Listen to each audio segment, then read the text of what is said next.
My name is Evan Meyer, and you're listening to the Undomesticate Podcast, a show where we explore how to deprogram domestication, restore the health of our body, mind, and spirit, and return to our sovereign roots.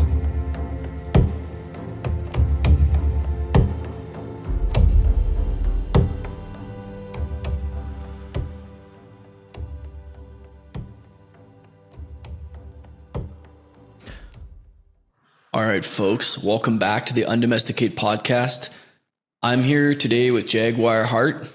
He's someone that I've been following really on social media mostly. He's over in Australia, so we've never had the opportunity to cross paths, but a guy that I've been following for the last couple of years and just creating content that feels really aligned with my message, essentially because of the kind of no bullshit. It's just straight to the point. It's direct.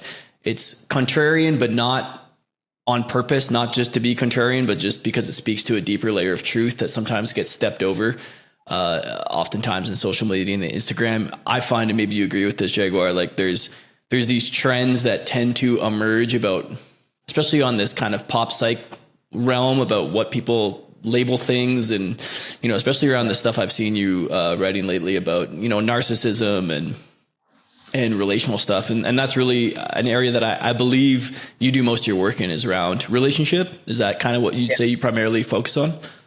Relationship, the mind, trauma, men and women. I work with women too. I've actually worked with more women than men. Most people think I'm only men, but yeah, just to speak into that, I love your stuff because I think we address things in the same way. It's not a reaction. So it's like people go like all dark and shadow or love and light. It's not, we don't, and I really resonate with your work because we seem quite similar. And that's why I love your work so much, that it's like, it's this no bullshit. It's straight to the point, but not as a reaction to some opposing viewpoint.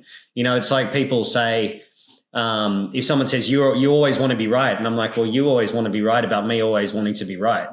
So it's like, that's a reaction. So it's not that reactive space. It's more like there's actually quite a middle ground to it, which I really resonate with your work. So yeah, well, I think we're in sort of a similar realm in a way around that.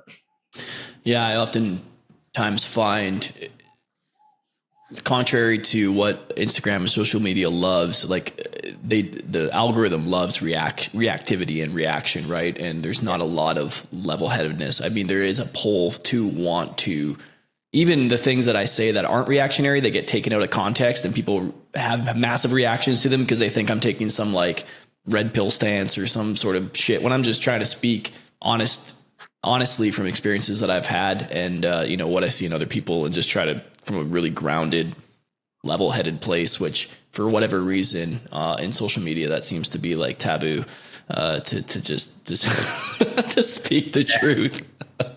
Yeah, it's funny when I talk about emotional reactions. I like to deal with facts and statistics and evidence and research. And a lot of the time, like I'll have an Instagram post, and it's the large majority is female that react in a certain way.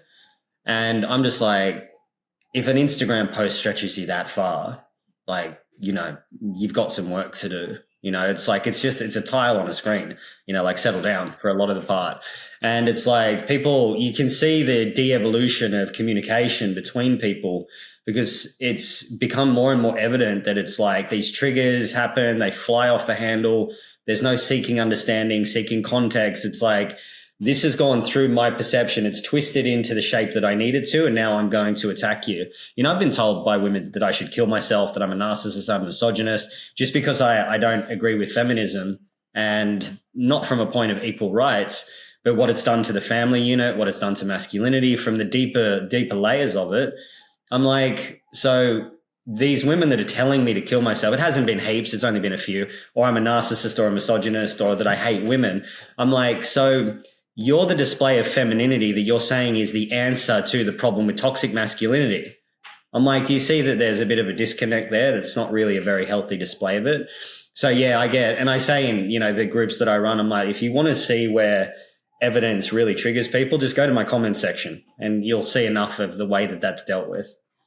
And in the groups that you do run, I mean, yeah, I guess to that point, I always say, like, anything that you take to the extreme, you become the thing that you hate. Like, you just become the opposite of the thing that you initially stood out for, which is why if you look at it kind of in like a circle form, on the other ends of the spectrum, they almost meet again at the bottom of the circle, right? And that's feminism. That's, you know, the hypermasculinity. The guys that men going their own way are the dudes that are the most worried about what women think about them and about what people thinking about them, even though they think that they're driven the furthest away from that kind of culture or they've red pilled or whatever, like that kind of stuff. It's all nonsensical. And it's actually quite surprising how large the lack of self-awareness in that is. Like, it seems so easy to see when you're on the outside of it, but when people are steeped in that stuff, it's like, how could you not see that you are literally, it's like a caricature. And I think that's largely what social media has created is kind of caricatures. But kind of off the social media topic and onto, you know, I'm curious, you said you work mostly with women, and is that in a one-on-one capacity, or is that in groups, or is it kind of both, or how does that look?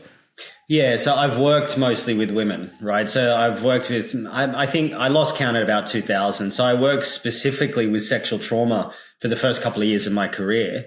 And that was really interesting to do that. And then things shift and change and you adapt. And then I started to move towards men.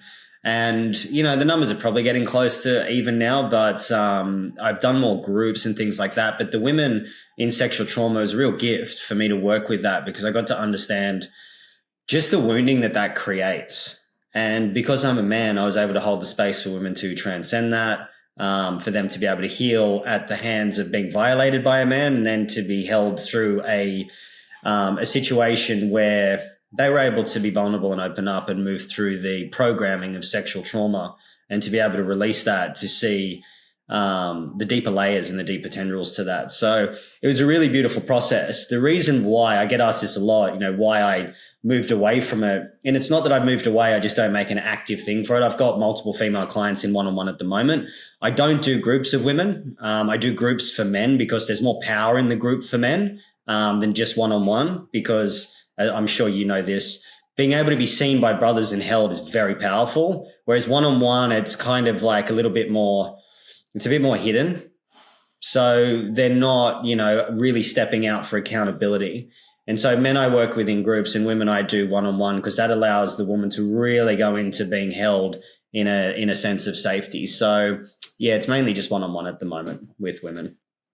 Yeah, I want to touch just briefly on this thing around having, you know, you having worked with so many women recovering or healing, I guess I should say, from, you know, sexual traumas, which is so widely ubiquitous. I don't think I've had a partner in my life who hasn't experienced some sort of like quite heinous sexual trauma in her life.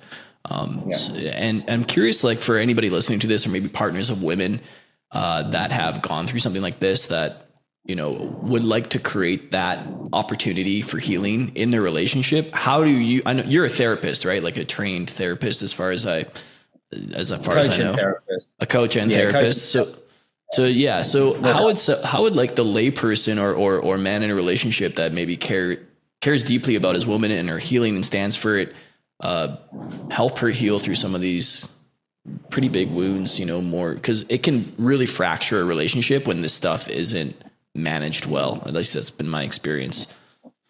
Yeah, one of the big things that comes as a reaction to sexual trauma is a fear of attack and the wound of violation. So these are going to be two really main themes around it. And so quite often, because what will happen is there's a construct that develops, which is a subservient and dominance construct. And so quite often what the woman will have attracted in is the dominant or domineering. So dominance and domineering are different constructs, right? I think a man should be dominant, you know, physically, mentally, intellectually, but not be dangerous with it. Domineering is more like, you know, Joffrey from Game of Thrones as an example. He's kind of a perfect archetype for someone that's domineering, that is quite small and weak and feeble, but wants to just use his position, which isn't earned, it's given, as a way to dominate people. So it becomes quite unhealthy.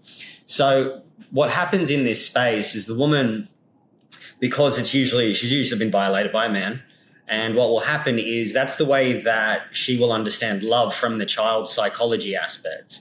And so quite often we see women can be, you know, hypersexual, or they can be completely shut down in this world. And so what they'll bring in, depending on the nature and how violent it was, this subservient dominant archetype will start to, or construct will start to act out. So she'll bring in men, whether it's bosses, boyfriends, cousins, whatever it is, that will try to dominate her and control her. So one of the ways that we have to look at this is, firstly, the type of relationship she's in at the time. Is it a healthy one? Is it an unhealthy one? If it's an unhealthy one, she needs to be aware of these constructs that are playing out. But the deep programming underneath it is I'm powerless. Okay, so this is really important. So if someone's actually experiencing and they sit back and say, I'm powerless, the I'm powerless is the subconscious programming that they're in. Now, this will then start to develop the behavioral construct of subservience and dominance.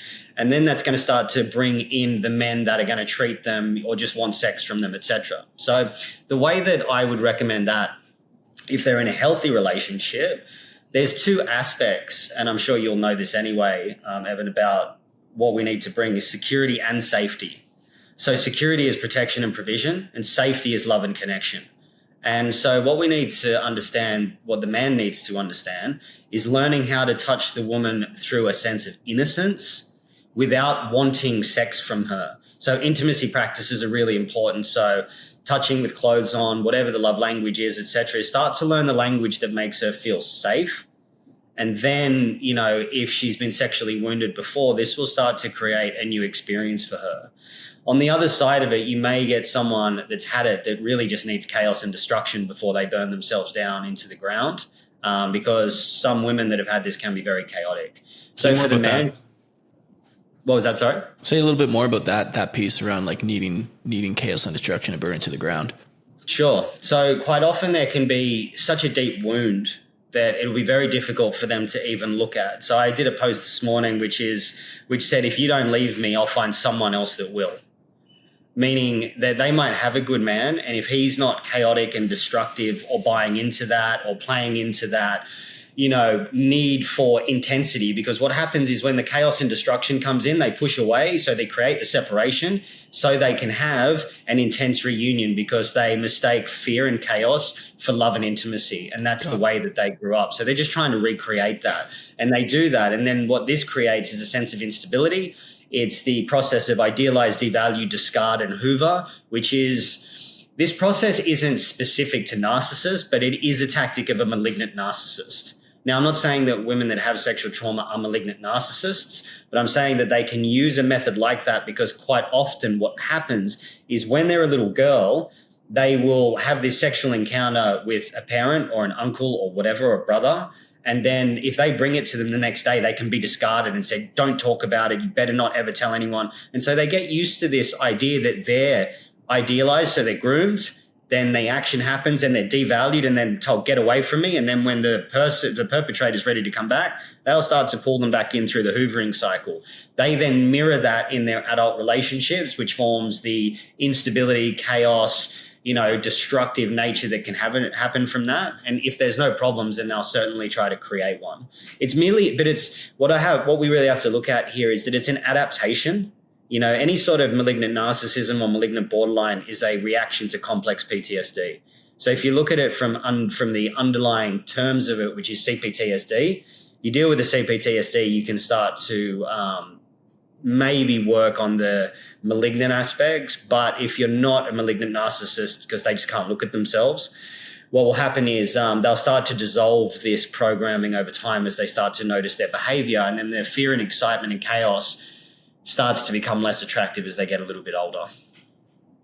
Wow, that's a lot. And it sounds like that's something that you've really, obviously so well articulated, and obviously you've like experienced this a number of times or see it pretty pervasively, and it seems to follow the same structure, the same order. I work a lot in the realm of nervous system, and it's what I hear in that is our nervous system gets attuned to a certain way of being. Like chaos is almost becomes homeostasis, right? Where we actually feel more comfortable in the discomfort. We feel more comfortable in the chaos, and then we just continue to recreate that pattern everywhere in our life. And it's a warpath. And it's, in my experience, been, and I've seen in others too, just it's been a real challenge to be with that from a place of not getting, because there is that you get sucked into the tornado, you get sucked into the energy. And I created a post the other day, I think that you saw, about the people that we keep around us, right? And how they spin us into storms, right? And the toxicity of people. Cause there's a few different camps or beliefs that, like, I don't personally believe, I guess I would say, that people are inherently toxic, but I definitely do believe that we have to set boundaries. And this is something you talk a lot about, energetic boundaries, about people that can have a pretty big impact in our lives, negatively, obviously, because of CPTSD, because of, all these different types of kind of labels that we can put on it. But essentially people that are, hurting, that have been hurt, that are going through things and need healing. And I've always had go ahead. I was going to say, I just wanted to touch on the tornado aspect. It's actually, it forms an addiction. It becomes an addiction. So you have your peaks and troughs of your moods. So your troughs would be where you're relaxed and parasympathetic. Your peaks will be like your sympathetic arousal. When someone engages in the idealize, devalue, discard cycle, that's how you trauma bond someone to you. And I see this with men and women do it. And what happens, and it's happened to me in previous relationships, where the woman played me off against someone else, an ex, and then she trauma bonded me to her, and I just wasn't aware of what was going on. This was a few years ago now that it happened. And what happens is, because you get discarded, the fear comes up, right? The anxious attachment, whatever it is, the chaos, the fear, the shock.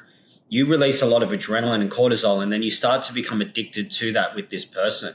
And so it's an intense release and an intense, usually sexual reunion. And then this bonding happens in the state of trauma. This is how a parent trauma bonds a child, and how a adult trauma bonds another adult to them. They create instability. So they're not sure whether they're coming or going. They're always on edge. And when you're in fear, you're easier to program. And so they'll push you away, discard you, completely leave you in shock. It's like, oh my God, like what's just gone on, which is a form of PTSD. When you're vulnerable for a few days, then they pull you back in. They'll give you sex or love or whatever you need. That creates a bonding chemical of oxytocin, which is mixed in with the fear chemicals of adrenaline and cortisol, and it becomes a powerful cocktail for physical addiction. Really makes relationships seem appealing. Yeah, to the person that loves chaos, man, it's a lot of fun. Yeah, it's just so wild how there's that mix of really like the neurobiology and everything going on that literally creates an addictive pattern and a cycle that's so far beyond what we classically see as, or would think in our minds as, love. Like it gets co-opted into actual, it's like getting a hit of crack or whatever, it ends up being the same thing. We keep going back for the hit, even though it's hurting us and we don't even understand why.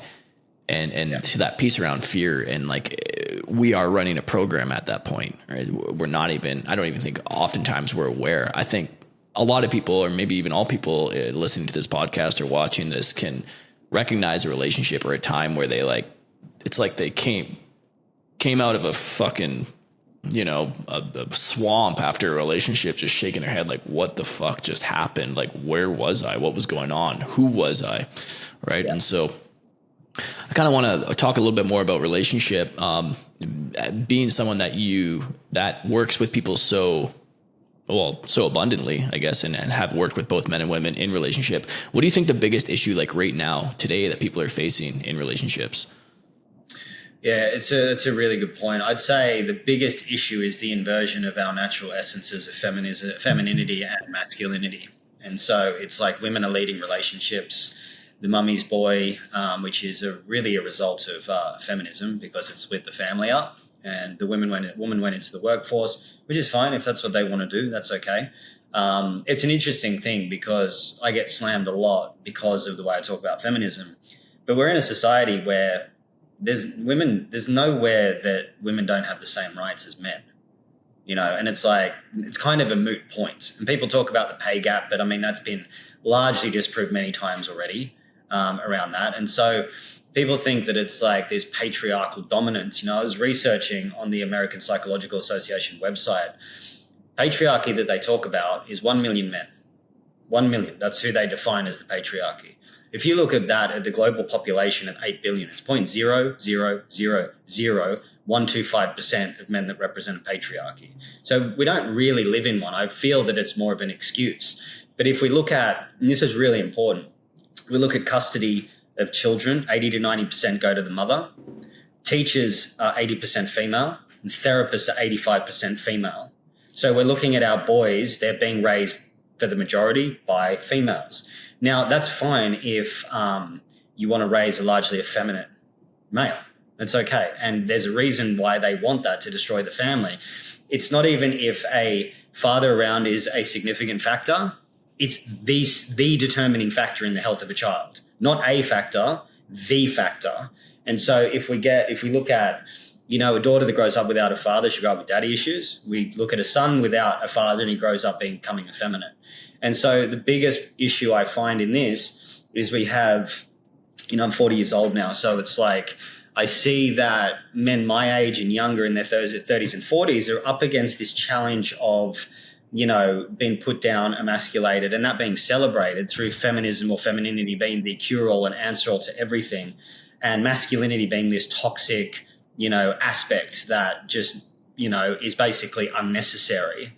And so I find the biggest issue is because we've got a lot of mummies boys out there and, simps and manipulative beta males that are just using women for sex. And then we have a lot of women that are like, well, I'm a strong independent that don't need no man, right? And so this has created this split. So it's about, really the way that I see it is, you fix men, you fix society, right? And that doesn't mean that men are the problem. The social constructs and the social programming is the problem, which we have to wake up from first. And then I think, and I don't like to quote him because I'm not really a fan of him, but Andrew Tate said, if women act badly, men act badly, and it's like, that's where the inversion has come from, where it's, this OnlyFans, promiscuity, hypersexuality of women, sexual liberation. It's not necessarily that you can do that if you want, if that's what you feel like doing. I'm okay with it. I'm not judging it. But it reduces a woman's ability to pair bond if she has a large amount of partners because of the oxytocin uptake. So you're looking at so many obstacles to get to the point of rebalancing it. You restore masculinity to its traditional sense or a new modern sense, then the family starts to shift and change. Because when a man goes from boy psychology to man psychology, he's usually going to want to have a family and get married at that point. That's where I'm at this point in my life. And what happens is if you fix men, you fix families, you fix society. And so that's where I see that it's coming from at the moment, is that MGTOW, feminism. They're the two biggest problems for relationships at the moment. And to that point around men stepping into, traditional or some new paradigm of masculinity, what does that look like in particular to you? How would you define that? Yeah. So firstly, you got to clean up your boy psychology. So you have to start to learn to adhere to things like discipline, morals and values. So morals are social, values are individual, needs are personal. And what happens is, like boundaries, as we said, I actually think, I saw a post this morning, I can't remember who wrote it, and he said masculinity is marriage or celibacy. And I actually agree with that in a lot of ways, because I think men should go down a path of almost like chastity, like I think women should. Because when you start to spill that out everywhere, that's where you become destructive. And so if you look at what masculinity isn't, it's not someone that's needy, someone that's erratic, someone that's unstable, someone that objectifies women, someone that's just sleeping around all the time, someone that's pleasure driven.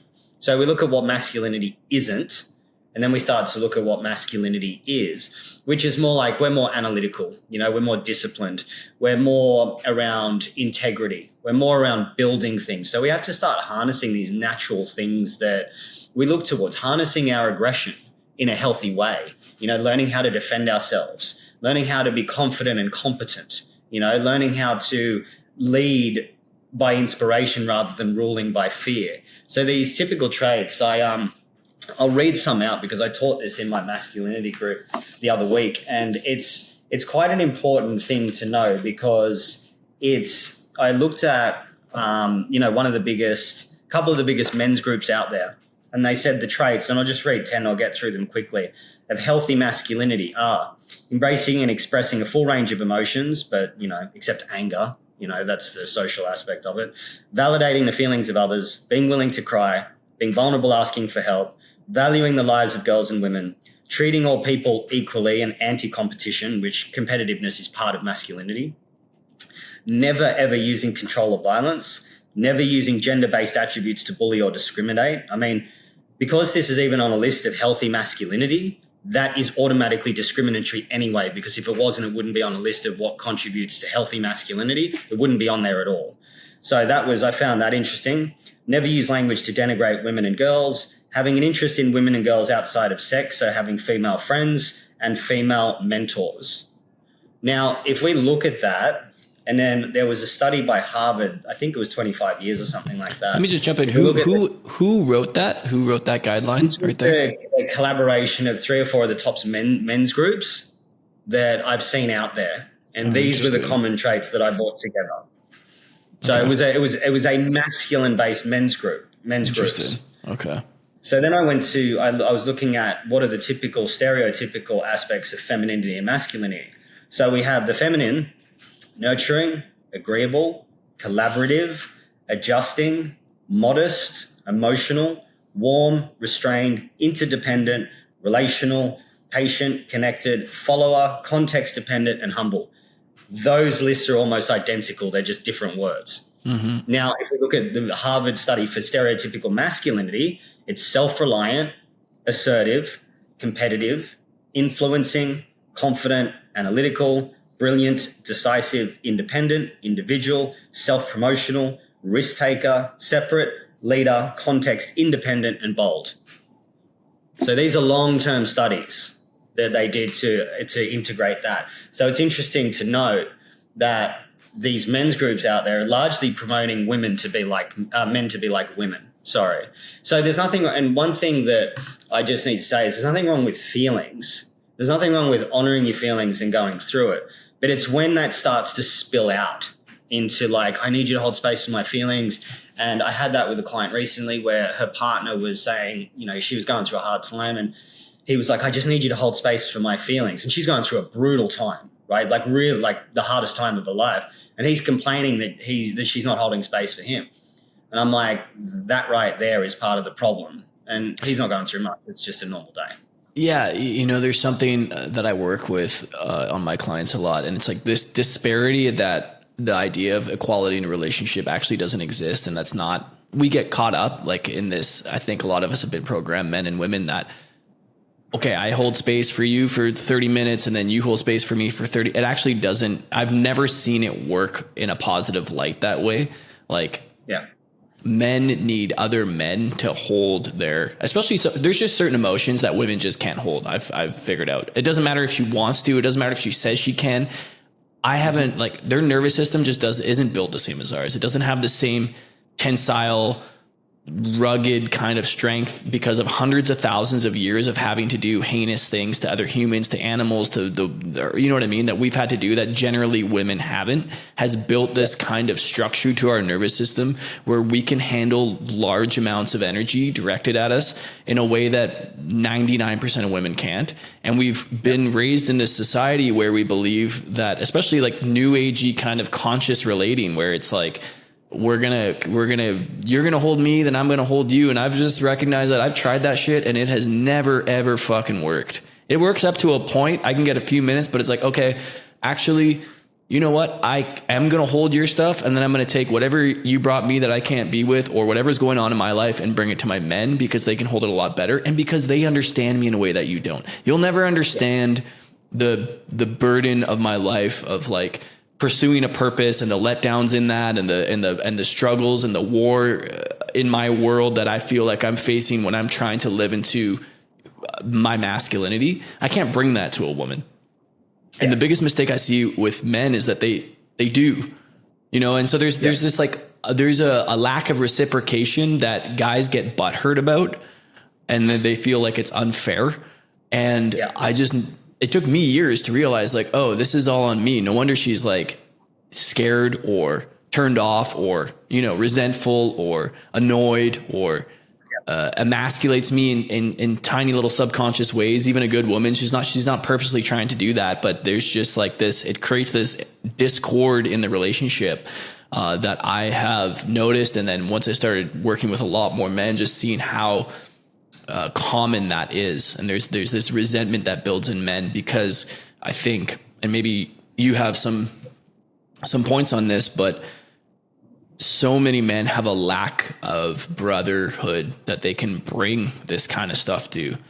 All right. They can actually bring some of this. It's like, it is vulnerable. You know what I mean? And I think a lot of men would be really surprised how like adept and also how willing other men are to hold some of their grief, sadness, anger, rage, whatever, the whole spectrum of emotions, you know. And I certainly went through that on my own. I felt completely isolated. Like there's only so much of me that I could show other men, and then the rest was very armored, right? And then what would happen was it would come out sideways or come out unconsciously or seething in my relationships, and I just had nowhere to take that energy, and then it would come out in bad ways in relationship and just end up hurting my partner and pushing her away and closing her down, or criticism and all the kind of shit that I really now understand I needed to work out myself, but also like be witnessed in by other men, because I think men do need that. Like they need that. And we've only ever been, to your point, the majority of our life, our authority figures, unless we have a really conscious, good father or men in our family, have been women, teachers, you know, administrators, whatever it is, all the women, that these places where we would typically bring those kind of things, we haven't been able to bring to men or learned how to do that in a way that's safe. Yeah, it's a really good point. You know, my father died in February, and I had one day where I took it to my partner, but like she went away for a bit, and then I spent that time where I was on my own, and I would create like a process and a structure for myself to go into it, where I would listen to a song and I'd cry, I'd write out all the memories from him, everything else. And I did this for like a week and a bit. And my grieving process was, the painful part of it was done. And then the beautiful thing about it after that, and, you know, I've got a pretty wide set of tools, you know, so it's like, this isn't to say that every person that's grieving should do this. If you haven't really gone down the path of a deep sense of self-exploration, do it with other men for sure. Because one of the most important things for us as men is to have a sense of belonging and acceptance. And it's not just about being the toughest, the smartest, you know, the richest. It's when you can break in front of other men and go, I'm fucking struggling, and cry or break down or whatever it is. And they're like, man, I've got you. You know, that bond that's created through that, it's like same as if we went to war as an example. You know, we're meant to go to war together. And my dog's dreaming, so you might. No worries, man. Yeah, you're all good. And so when we have those bonds, it's like, I've got you back, right? I've got you back. And, you know, you hear that. We want this from women. We want our ride or die. We want a woman that's got my back. It's not really meant to be like that. You got to have brothers that have you back, that it's like, when you need me, I'm there, no question. I was just having a conversation with a mate via voice message, and we were talking about, like, you know, he was like, I'm so glad you told me not to take all my stuff to my partner and bring it to you, because it's so much better. And I'll voice message him back and I'll go, bro, I'm just about to unload on some stuff that's going on. So I'm kind of out of therapist mode and I'm just into bro mode, and I just need to get this out. And then he'll just reflect back, and it's like, being seen and heard and understood by a bro, it just makes the bond like that. And then, you know, you've got a brother. It's like, you know, one of the things I used to have, he's still a really good mate. He's probably going to be a lifelong best friend, but we went in two different ways. And we got into some trouble one time, and I stuck by him. And he goes, why'd you stick by me? And I said, well, a good mate bails you out of jail. Your best mate's sitting next to you. And it's like, you know, it's that brotherhood. It's like, okay, well, you know, let's do it if that's going to happen. And so I think that's really important. And when you speak to, it's so important to have brotherhood, even if it's a men's group that you pay to be a part of, do it. The bonds of brotherhood is it's the thing. You know, you can do your EMDR, your embodiment work, all of that's important, but we don't heal in isolation. We don't. And then you'll find that a lot of men that are very needy and like that with their women don't have brotherhood. And when you get brotherhood, then your woman will probably start complaining because she doesn't get much of you anymore. And it's like, that's cool, but you're so right, man. You've like Brotherhood's, it's the thing. It's so healing, man. So healing. It is the thing. And I ran a retreat last summer, and I had a few of my clients who had one-on-one clients who had never been around men beyond like crushing beers around the fire, or, you know what I mean? Just bullshit, and which is actually fine too. I've had that type of brotherhood and it serves a purpose to a degree.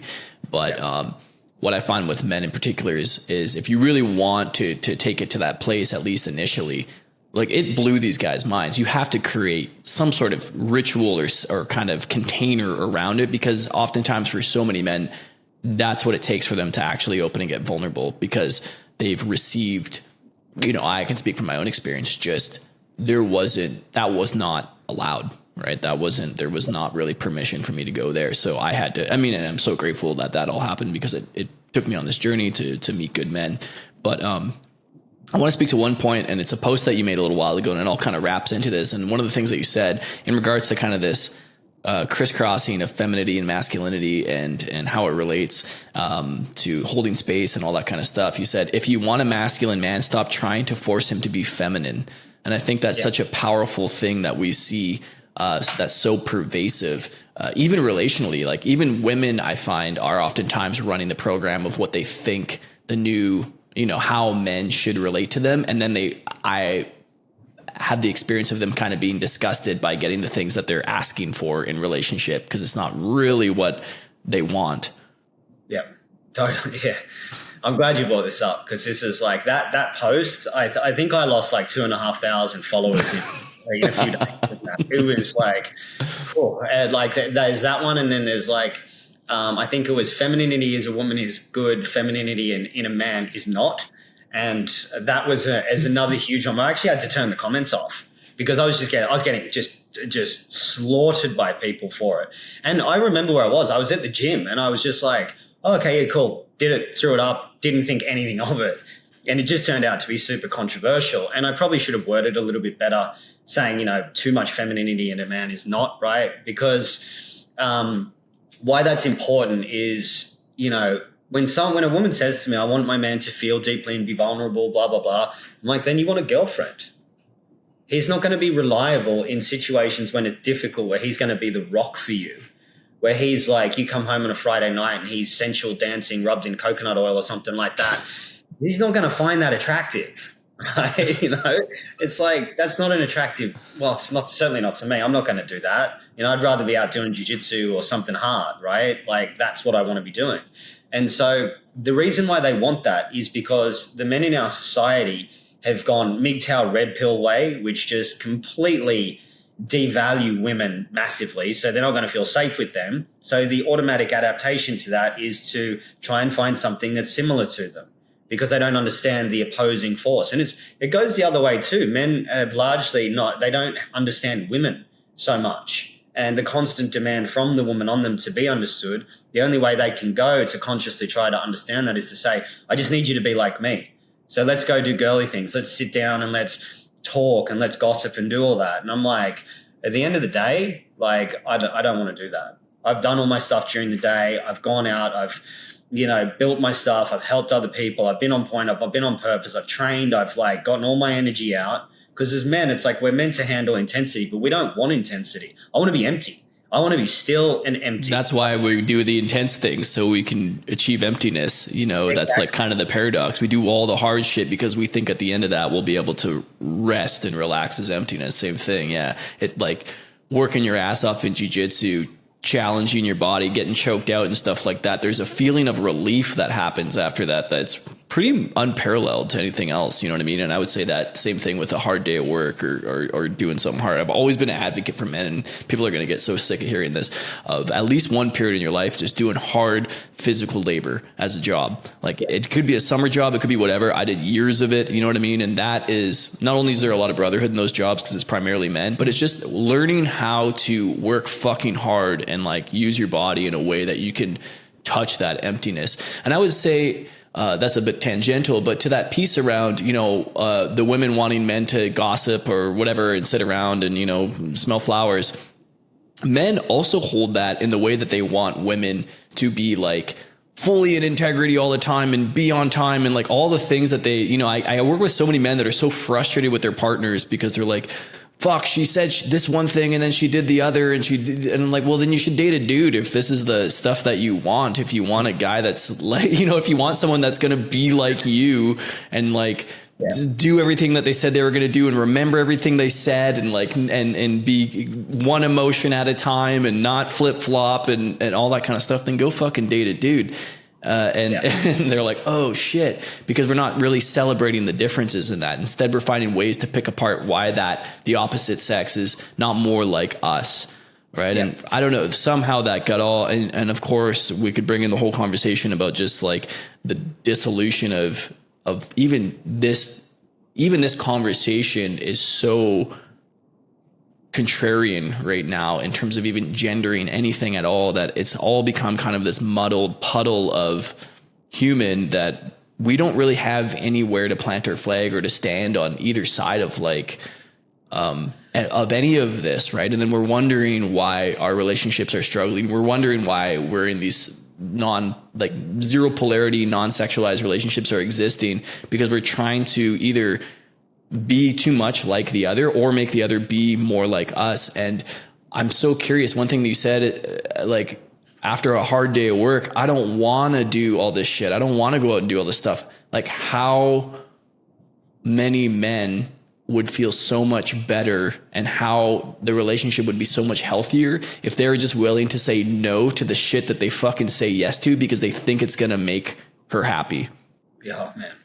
That's, you know, that's such an important point, right? And it's like, she might not like you when you say no, but she'll respect you.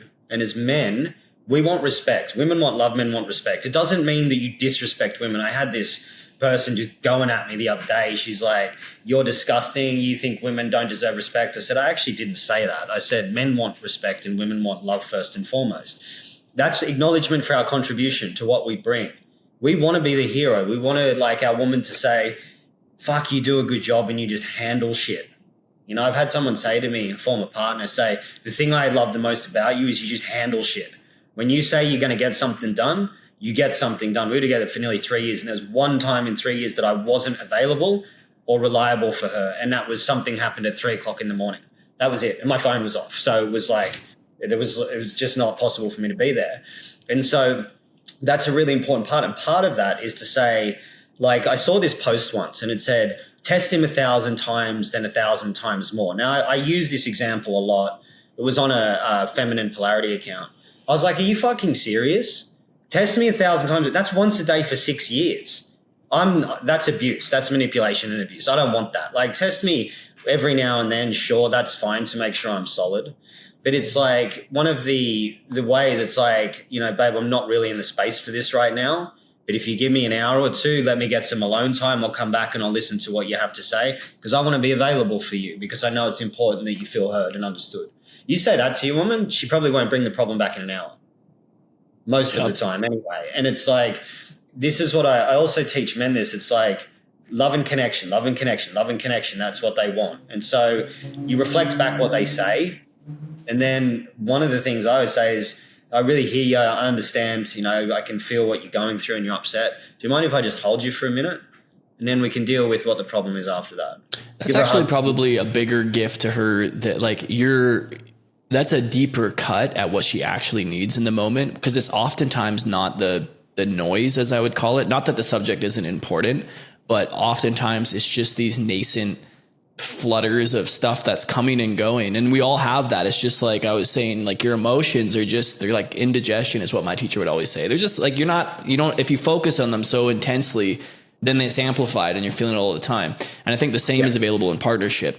And this is so easy to take a conversation like this and be like, oh, like you just shouldn't listen to your woman. It's like, no, that's not what I'm saying. But what I am saying is that oftentimes you can disintegrate most of the stuff that needs to be cleared by, holding them in silence. And that's a form of leadership. And I would also say, just to that point you made, like the respect and love is being respected. I think any man listening to this knows that feeling when it's like, you did a fucking good job. And those are words of love. Like, I would rather receive that more than like, I love you. I really would. Like, Like, thank you so much for doing that for me. That was so helpful. Or like, you saved the day, whatever that is. Because we really do have that aspiration to be a hero. That's why men literally sacrifice their time, their energy, their lives in service of love, because that is a form of appreciation and love that feels much deeper to receive than the simple words of I love you. And the last piece on that, kind of everything that you shared there, was this piece. How can I put this? Because men want respect, we oftentimes think that we garner more respect by the more that we do and the more available that we are. But sometimes the most respectable thing that we can do is flex that no, because it's like in respect and honor of ourselves. It's very respectable when you just receive a firm no from a man. And I think in partnership, especially, oftentimes I think the red pill and the simping and all that stuff is a product of men being yes to their woman all the time and then not feeling the reciprocal respect that they really wanted, or the love that they wanted and yearned for, and then resenting the fuck out of that person and saying like, oh, all women are the same. They walk all over you. They're gold diggers. They'll take everything you can. It's like, well, you chose into that and you gave all that up. That was a choice. No one forced you to do that. And then you create this idea of how it is in relationship. Like, I've read all those books back in the day, like Rational Male and all that shit, not because I was into that, because I wanted to understand how this stuff evolved and how these people think. You know what I mean? Like, how do you get to that place? And what I recognize is like, those guys think that they're so sovereign, and they're the biggest simps though. Like, they're the 100%. It's so wild, because to me it presents as someone that just lacked really clear boundaries, like lacked self-respect, to do the willingness to say no, the willingness to place themselves above the neediness that they want in relationship. And then they get burned about it because they lack self-respect, and they blame the other person, and then they walk away and say, that's the way it is. Yeah, totally, man. Like that, it's all biology. They just focus purely on biology. They take morality out of the question. But there's no morality in the red pill space. So they don't take in that a person has character, that they have morals, that they have a set of standards that they adhere to, right? Like, biology is one thing, but when you have a strong sense of morality and values, that will override your biology. I could go sleep around as much as I want, but I don't. So I'm not a slave to my biology or my desire or my sexual proclivity to go and think that I'm an alpha because of how many. Sleeping with lots of women is easy. It's fucking easy. It's not hard at all. It's like, it may be hard to someone that's different to me, but it's like, it's not difficult. It's really fucking not. And so it's like, if that's your goal for the quality of a man that you are, you're pleasure driven and you're like more like female based, you know, and it's Epicurean, you know, it's the fall of Rome that happened because we were just driven by pleasure. So go the opposite, be celibate, get married, have kids. It's way better. But the red pill takes out morality. And then you see like the whatever podcast, you know, Fresh and Fit, you know, there is some of that behavioral dynamics that goes on. Some of it is accurate, but there are women out there that don't act that way as well. You know, I've spoken to a couple of people on this that are full red pill. And I said, why do you go down that path? They're like, well, women will take your stuff and they'll just leave you fucked. I'm like, okay, you don't have any stuff, right? And if that's it, like if you were worth 50 million, like, and she took half of it, you got 25, you could make it again. Like, I wouldn't care. You know, I'm a super high income earner. I make a lot of money. I'm financially set. If she took half of it, I'd make it again. I've lost it and made it 3 times. You know, I'm not scared of that.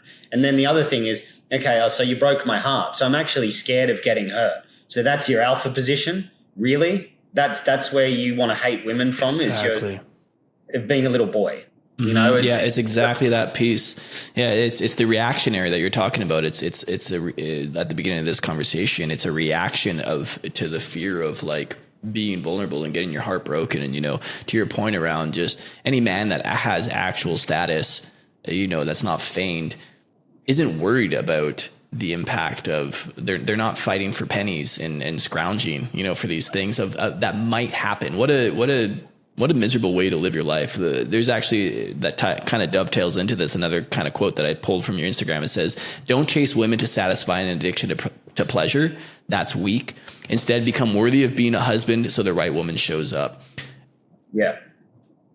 Yeah. And I think that's so, if like the true, if you really want to, the true way to go about that, cause I get the ethos, like focus on like there are a few positive benefits. Yeah. Focus on yourself, like, focus on your own capacity to offer value to the world. But you could take the whole women equation out of it. You don't even have to label that red pill. That's just what people should do anyway. Like that's just what men should do anyway. You should never put relationship first. You should never be primarily focused on trying to get in a relationship. I always have under the belief that I'm like you. It's like that stuff's easy. It's easy to go meet women. It's easy to go to the bar and pick people up. It's easy to go. That's abundant. That's everywhere. That's normal. The hard that you want to take a challenge on as a man, get in a long-term relationship. You really want to be challenged. You want to uncover every little part of you that's disintegrated and not whole and fucked up and you can't hide from. Yeah. Go get married. That's a warrior's journey, man.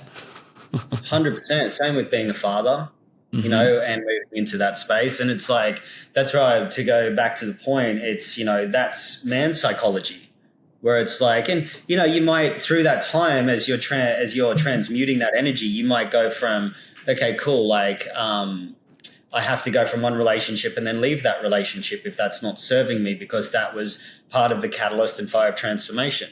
I recently split from my partner and we've been together for 3 years. She's a great woman. I learned a lot with her and we'll have a really good friendship. And we left it in a place of saying, look, let's be integrous about this. Let's leave this with kindness and love so we don't talk badly about one another. We had fights. Yeah, we had conflict in a relationship. Conflict's natural, conflict's normal. There were differences of opinion. There were differences in values, that we had by the end of it. And, there were certain elements to it that I didn't want to take on anymore, namely someone else, another man's kids and, relatively unstable ex-husband. And that wasn't for me. Still love her, still care about her. She's a great woman, but that wasn't just for me, So I had to think long term about what do I want to do with this? Do I want to marry into this? Do I really want to take this on from that aspect? And part of me was it was biological. It was just like, I just don't want to raise another man's kids. There's something biological in it for me. And so we left it with love. We left it with respect. We left it with kindness. There were difficult parts to it, but we're all good, and that's, when you're getting to a place of mature psychology where it's more important to leave a relationship in a good space and honoring each other as opposed to leaving it messy and blaming and all this other stuff. Right. And, maybe you do that in your private life or with your therapist, but you don't let it spill out everywhere where you want to vilify one another. She brought a lot of beautiful things into my life. And so honoring that, then I don't take that into the next relationship, because someone will end one badly and then they'll go into the next one, start it badly and then end it badly. And it just becomes a cycle. And so for me, it's like, I am really in that space of, now I'm monk or marriage. I'm celibate at the moment. So I'm monk or marriage. And that's it. And so I'm in the process of building and repairing my body from all the jiu-jitsu injuries. My father died earlier this year, processing that, as I was mentioning, processing a breakup, going through this fire of transmutation to rebuild and to go into something where I'm like, when I meet the woman that's going to be the mother of my child, that's the next one. That's it. I'm not dating. I'm not getting out there. Not interested. I've got more important things to build, rather than go out and try to distract myself.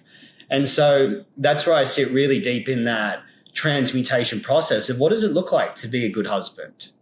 What does it look like to be a good father? What do I want to take in? Because I absolutely refuse to continue the lineage of the wounding from my own father and my own mother and their grandparents and World War II generation and the abuse that was handed down. I'm like, this ends with me. So whatever I need to do to make sure that doesn't get passed down or as minimal as possible gets passed down, that's what I'll do. And that's what I saw in my previous relationship. It was a very similar one to my family. And I just was like, I can't take this on and continue this any further. So I had to let her go with love.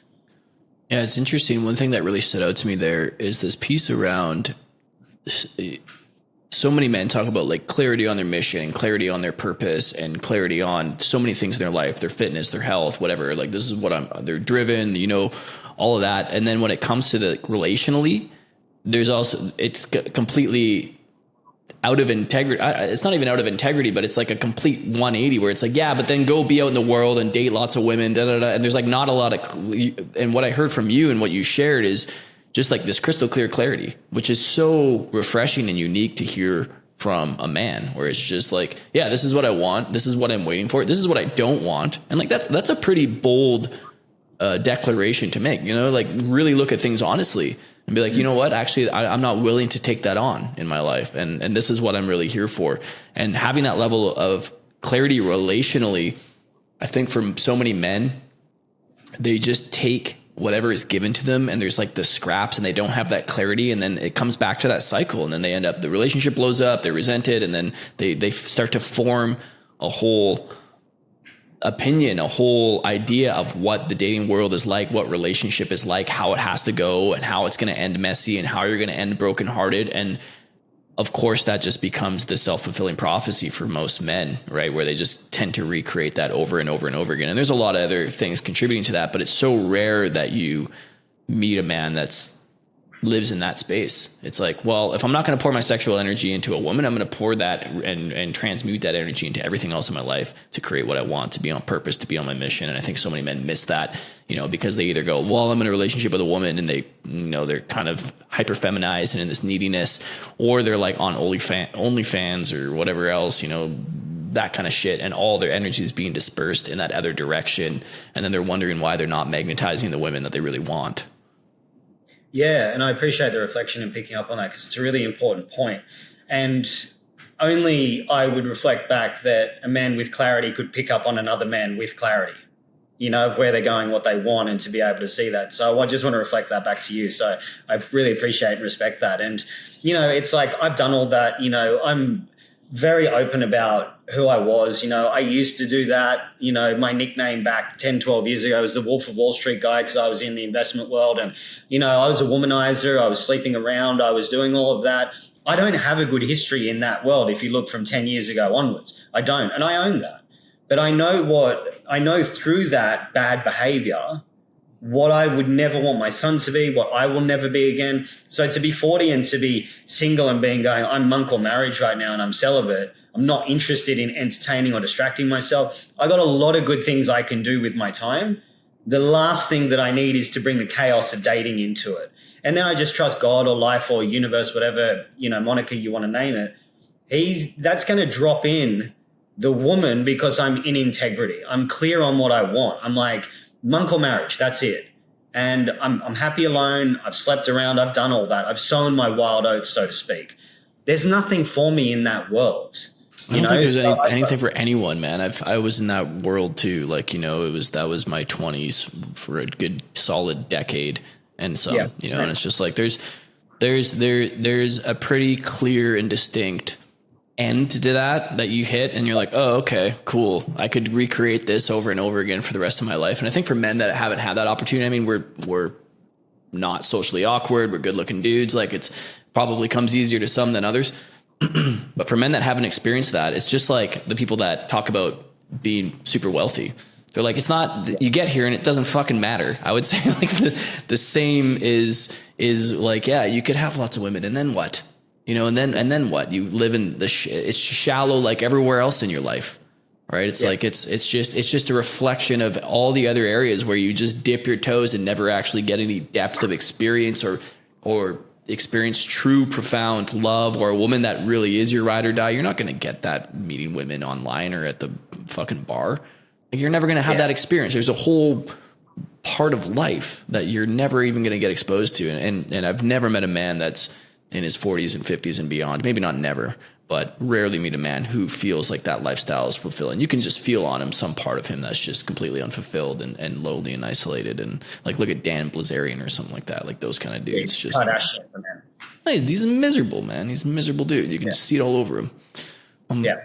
Yeah, I agree with that. And, one of the things that I'm really strict on is in my inner circle, I don't hang around extended periods with men that are out chasing women all the time.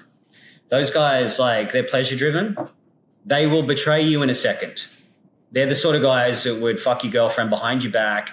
They'll be making inroads. I've had guys like that. One guy in the red pill tried to do that to me, make inroads with my partner behind my back. Like, it's that sort of stuff. And I'm just like, I just don't have time for that. So my inner circle of really close friends are either monk or marriage. That's it. They're either in tight relationships with kids, or they're like me and they're single and they're in monk mode. They're not sleeping around. They're not dating or anything like that. They might go and have a coffee with a woman that shows up to get to know her, but it's not right. I'm multiple dating, then I'm sleeping with this woman with the goal to get her back so I can fuck her. It's not that. It's I'm going to actually qualify this woman.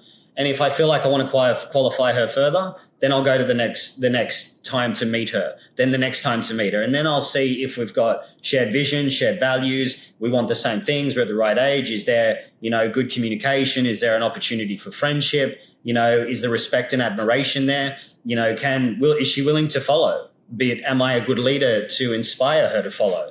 Multiple different things. You get a lot of women out there in this kind of, unfortunate day and age that are borderline or bipolar.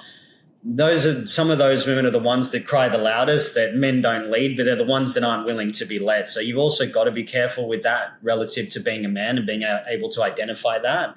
And that usually comes from having daddy issues, So if a woman doesn't have a relationship with her father, woof, man, it's not saying that it's impossible, but it's a big red flag to start with if the dad's been absent, because chances are they'll be, feminist. It'll be difficult for them to be led, and there might be elements of borderline personality disorder, which is there's a high correlation between borderline and absent fathers in girls. And if you're dealing with that, you're probably gonna have a rough time.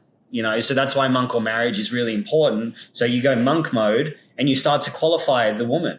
You qualify her. It's like, it's not just because she's hot and she's highly promiscuous and she wants to bang you that you jump in bed with her.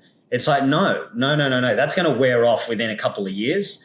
Can you guys journey together for a long term? And is she going to be a solid support for you where you pick up after each other? It's 100-100, not 50-50. And so 100%. It's a really important attribute to look at the quality of the men that you're around. One of my best mates just got engaged a couple of days ago, and him and I were in the same process. They're celibate, they're getting married, and he's honored that, which I find, really honorable and respectable. It's the kind of men that I hang around, is people that do that. I can't even think of someone in the last 5 years that I've hung out with, a man that is in that realm of like chasing women. Like there hasn't been anyone in my life like that for years. And I think that just speaks, attests to just who I'm becoming. And I think that's a lot of men. Yeah. Don't realize that the impact, I mean, it's such a cliche thing, like you're the average of the 5 people, but it's more than that. It's their experiences, whether you're proximate to them or not, are having an impact on, and like, it is that thing. Like you mentioned, there's those kind of men that are living in that pleasure seeking reality, priority, are the first guys that are like, you make plans with and then drop you for a woman right away. Like, you know what I mean? Or exactly, kind of sneak their way into interfering in your relationships. It's just not trustable energy. It's just not people that I want to keep around. I don't even know why you would. They don't make me a better man. Why would I hang around men that don't up me and challenge me? In fact, this morning, Nick Warner, I think you've chatted with him a few times. Yeah. Him and I started a company together with a couple of our other buddies, and every single Monday we meet, and we had all this sorts of stuff moving today, just challenging, clearing, like just tuning each other up. The idea of even and we're all in long-term committed relationship. Our other buddy Chris is, he's engaged, he's having a baby. Like we're fucking men. Like, yeah. You know what I mean? Like we're men. And I just, it's so funny. The reason I'm just sharing that is because when you mention that, it's just hard for me to even remember. And it wasn't that long ago, 5-6 years ago, where I was swirling kind of in that world, not personally as much, but just having that around me, and just like the energy that just, I think for men, and maybe you'd agree with this, and I want you to speak on this a little bit about how you work with men and like what you find in particular. But a lot of it, the first thing, and I think the power of brotherhood, like we were speaking to before, is just getting around men that are aligned in that way, right? Yeah. Getting around men that are going to support you in going monk mode, or like really getting clear on what you want in your life. One of the things that we did with my teacher a lot is we do these feminine fasts where we would just cut, like, you get out of a relationship, 6 months, you just cut everything out. You cut out alcohol, you cut out weed, you cut out women, you cut out, you're just transactional. It's just like, hello, thanks for the change at the grocery store checkout. You're not checking her out. You're not asking for a number. You're not even like flirting at all. You just go completely monk mode in all aspects of your life and just be with that.